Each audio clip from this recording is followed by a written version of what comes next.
As últimas notícias dos últimos dias que envolvem o agronegócio brasileiro e a vida do produtor rural foram, no mínimo, desafiadoras, se a gente for olhar de uma forma bastante sutil e rasa para esse momento. São problemas muito fortes, são problemas estruturais do Brasil e a gente precisa continuar entendendo qual o caminho que as coisas estão tomando.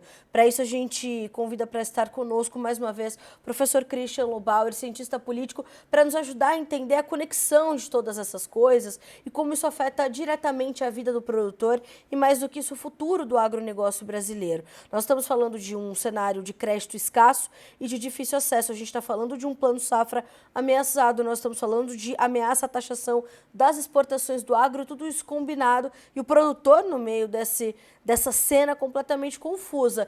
Não é isso, professor? Seja bem-vindo. É um prazer ter o senhor conosco mais uma vez. Boa tarde. O Notícias Agrícolas tem o privilégio de ter o senhor conosco mais uma vez.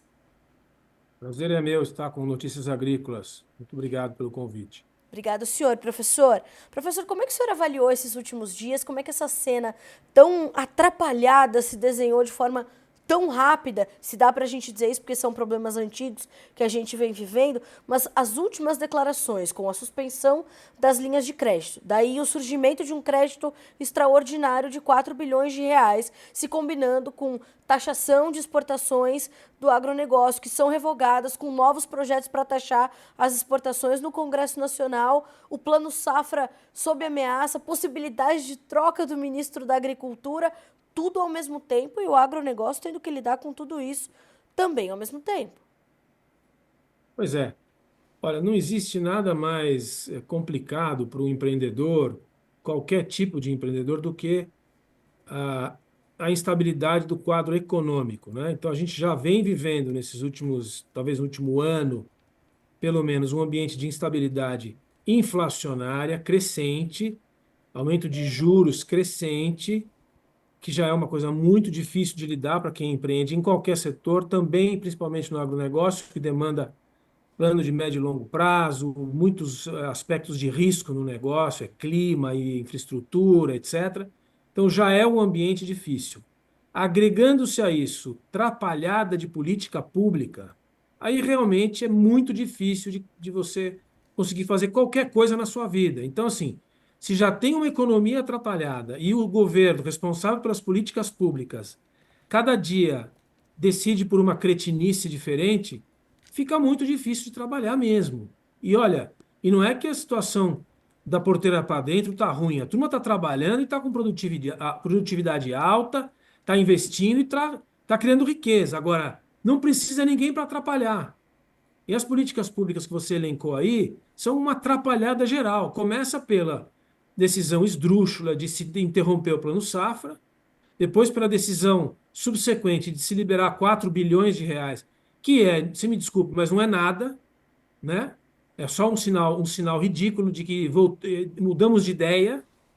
E depois vem essas loucuras que a gente fica ouvindo de tempos em tempos, de criar imposto para exportação para evitar aumento de preço de alimentos no mercado interno. É tudo uma atrapalhada aí de uma bobageira tão grande que a gente só pode ficar estupefato e usar todas as nossas forças da sociedade civil organizada para evitar que essas bobagens aconteçam, entendeu? Porque a sociedade tem que reagir. Porque se essas coisas realmente continuarem acontecendo, é o descontrole, é a confusão generalizada que gera como consequência queda de produção, queda de produtividade e instabilidade geral. Professor, quando nós conversávamos das últimas vezes, o senhor falou mais de uma vez sobre como não tem qualquer efeito prático sobre o preço dos alimentos, essa possibilidade de se taxar as exportações do agro brasileiro. E o senhor falava mais do que isso, são medidas artificiais, heterodoxas, e é uma pirotecnia só para para a gente criar um cenário de que estamos mantendo os produtos aqui dentro, enfim, nós sabemos que isso não funciona. Enquanto tudo isso está acontecendo, o ministro Carlos Fávaro deu uma entrevista dizendo, olha, se eu for participar de um governo que taxa exportações do agro, deixo o meu cargo. Ele foi bastante taxativo ao dizer isso. E, de fato, antes mesmo disso, já se falava, né, se ventilava em Brasília a possibilidade da troca do comando do Ministério da Agricultura. Como é que o senhor avalia essa declaração do Fávaro, que é um homem experiente, conhecedor do agro, vide tudo o que está acontecendo e já esses rumores todos que já circulavam em Brasília sobre a sua possível substituição? Olha, o ministro Fávaro é um homem honrado, é um homem que foi vice-governador de um estado agrícola, que é o Mato Grosso, dirigente de entidade agrícola, conhece a comunidade da agricultura no estado dele, no Brasil inteiro. Só que ele tomou uma decisão política, faz parte da vida do homem público, tomou uma decisão política de participar de um governo que ele já não tinha muita empatia e que não tinha nenhuma chance de dar certo. Esse governo é um governo absolutamente fracassado desde o primeiro dia. Então, ele teve que resistir durante 2 anos, fazendo um equilíbrio quase impossível entre essas loucuras que esse centro de decisões que é muito pequeno e muito distante do agronegócio nesse governo brasileiro, tentando equilibrar esse governo com a realidade pura e simples do negócio do agro brasileiro. E não dá para resistir muito tempo. Então ele está muito certo.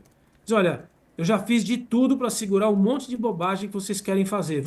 Eu me refiro aqui ao presidente da República, à Casa Civil, às lideranças do Congresso, aos partidos aliados ao presidente da República, PT, PSOL, Solidariedade, PDT, esse pessoal que não entende nada de agricultura, ignora a agricultura e não está nem aí, porque como é que se faz negócio, como é que se ganha dinheiro, como é que se cria riqueza e se exporta e se paga imposto. Então, ele está fazendo esse equilíbrio quase impossível e agora ele disse que é o limite, e provavelmente é o limite mesmo, provavelmente ele vai sair mesmo. E ele faz muito bem em dizer, olha, eu aguento qualquer coisa, mas taxar a exportação é de uma imbecilidade tão grande, porque o que isso provoca? Deixa gravado aí. Primeiro, um desestímulo para quem produz e exporta. Então a tendência é o que aconteceu na Argentina. Você tributa a exportação, o sujeito não vai querer, vai tirar uma parte da margem dele, ele não vai querer mais produzir. É o que aconteceu com o trigo argentino durante a última década, né? A segunda coisa, não vai ter efeito nenhum no preço nacional, porque o preço nacional é resultado da inflação. A inflação nos alimentos e em qualquer coisa é resultado do alto gasto do governo, um governo muito gastador, que gasta muito, e como consequência dos gastos do governo, ele empresta mais do setor privado, isso aumenta o juro, dificulta a vida do trabalhador, ele emite mais moeda, e como consequência tem inflação generalizada. O mercado vai dizer, não adianta dizer para o povo não comprar o que está caro. Isso não existe, isso é coisa de gente atrapalhada da cabeça que não entende nem a primeira aula do primeiro semestre de economia. E você fica vendo essas medidas do tipo PSOL, né, que não entende nada de nada, não está comprometido com nada do ponto de vista de mercado, de produção, de criação de riqueza. Então o ministro está certo. Ele vai aguentar até quando aguentar, pelo jeito já está na transição, mas se essa medida for tomada, é bom que ele saia antes para não comprometer ainda mais o currículo dele. É verdade. Professor, o senhor acha que, apesar disso tudo, pode ter futuro ou pode caminhar e avançar esse projeto no Congresso Nacional? Claro que muito mais por ideologia do que por eficiência, mas pode encontrar espaço para ganhar corpo esse projeto de lei no Congresso Nacional?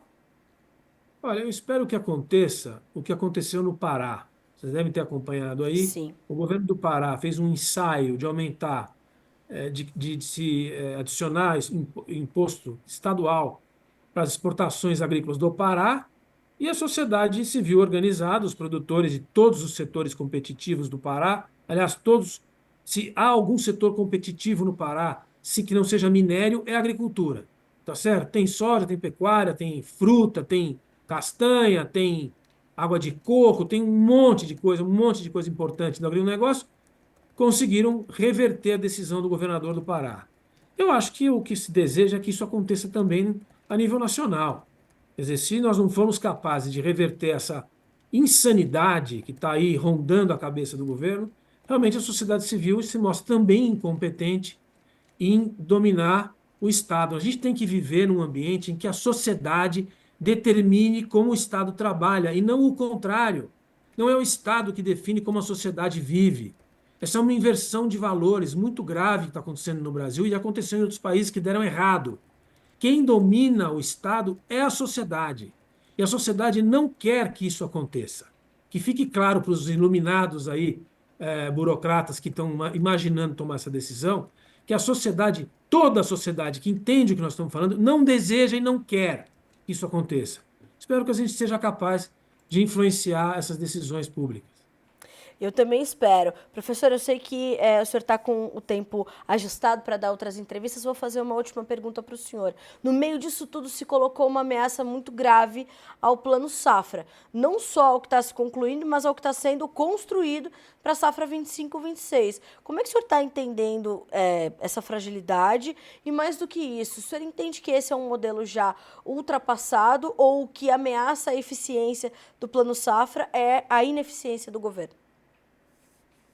Olha, o Plano Safra, ele surgiu no final dos anos 90, ele tem aí uma coisa de 30 anos, que foi uma decisão inteligente de um governo ou do Estado brasileiro de viabilizar, equalizar, equacionar, oferecer recursos com crédito melhor para o produtor rural em todas as suas instâncias. De lá para cá, a agricultura mudou muito, o próprio setor agrícola já consegue se financiar de outras maneiras. Boa parte do financiamento da atividade agrícola é feito no setor privado, com os mercados, com letras, com papéis. E a tendência é que isso aumente, e isso é bom. Hoje, o financiamento agrícola no Brasil já chega a mais de R$ 1 trilhão, e isso é bom. No entanto, o Plano Safra é desejável que ele continue existindo. Ele serve para muitas circunstâncias, principalmente para a produção mais frágil, ou para produtores que precisam de financiar o seu custeio, o seu fluxo de caixa. Então, é importante. Agora, o que não dá para aceitar é exatamente isso que esse governo faz. Ele anuncia e depois desanuncia. Depois ele anuncia um pouquinho que não serve para nada. Depois deixa todo mundo em dúvida. O produtor que já fez o acordo com o banco fica inseguro e desesperado muitas vezes porque não sabe como vai financiar a produção. Um pouco antes da safrinha. Quer dizer, o que não precisa é barberagem, tá certo? Agora, a tendência no futuro, eu acho que o plano safra vai perdendo importância, porque graças a Deus existe uma mentalidade crescente no Brasil que não precisa de governo para fazer as coisas. O setor privado e o mercado vão se ajustando e vão se organizando.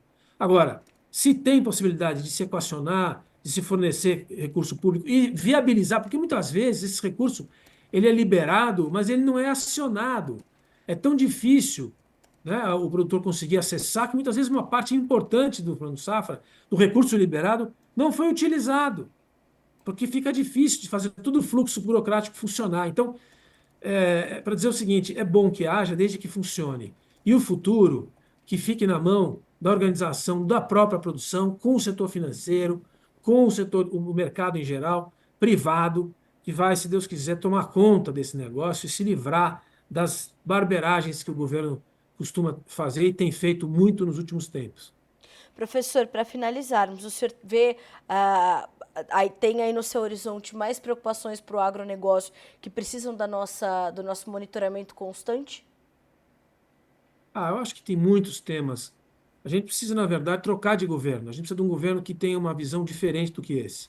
Isso é a democracia que nos proporciona. A gente tem eleições em 2026, então esse é o primeiro ponto. Tem que entrar um outro tipo de gente, um outro tipo de político, outro tipo de gente que tem uma visão de Brasil, que prestigie tudo que já está sendo feito pelo setor e que dê ênfase naquilo que o setor não pode fazer sozinho, que é a infraestrutura, que é a qualidade do setor do controle sanitário, que é a disponibilidade de crédito, que é a abertura de mercados internacionais.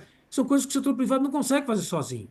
Agora, o que o setor privado consegue fazer, que o governo fique longe e não fique atrapalhando, financiando e prestigiando o MST, fazendo mudança de política pública uma diferente por semana, anunciando esses tipos de loucura de tributar a exportação, tipo de coisa que não cabe mais nesse século. Isso é coisa do século XX, para não dizer do século XIX.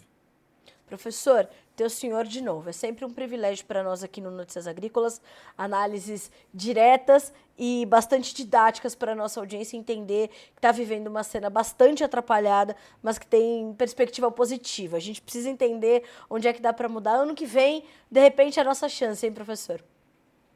Vamos lá, vamos acreditar que o Brasil é grande, o Brasil é maior do que essas barberagens, É essas cretinices verdade. do dia a dia. É verdade. Professor, muito obrigada por estar conosco na tarde dessa quinta-feira. O senhor vai estar conosco mais vezes, com certeza. Vamos continuar analisando o Brasil juntos. Obrigada, professor. Boa tarde para o senhor. Obrigado. Prazer estar com vocês. Prazer é nosso. Obrigada, professor. Um abraço e até a próxima. Tchau. Tchau, tchau. Como é bom. Olha, a gente pode ouvir né, como vimos agora, por pouquíssimos minutos o professor Christian Lobauer, que em poucos minutos resumiu essa atrapalhada que o governo fez em torno das nossas exportações, do preço dos alimentos, colocou o ministro Carlos Fávaro num cantinho acuado.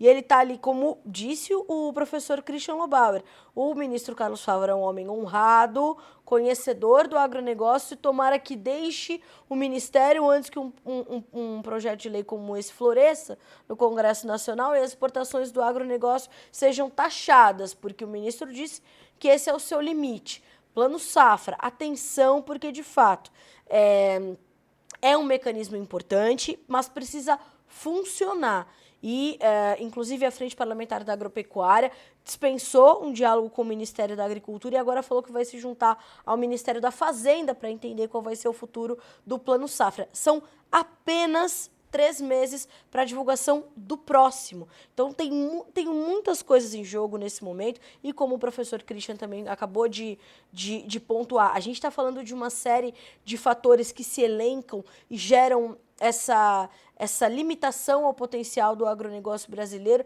que tem sido superada, desviada pela capacidade dos produtores, pela capacidade da indústria, pela capacidade da iniciativa privada em driblar os efeitos desse governo ineficiente. Está aí a análise do professor Christian Lobauer para te provocar mais uma reflexão nessa quinta-feira. E como eu disse para ele, eu digo a vocês, juntos nós vamos continuar analisando o Brasil e principalmente o Brasil que produz. A gente fica por aqui com esse boletim. Na sequência, a gente fala do fechamento do mercado da soja. Hoje, dia de Outlook Fórum do USDA. A gente vai detalhar tudo isso já aqui na nossa programação. É um instante só, a gente volta já.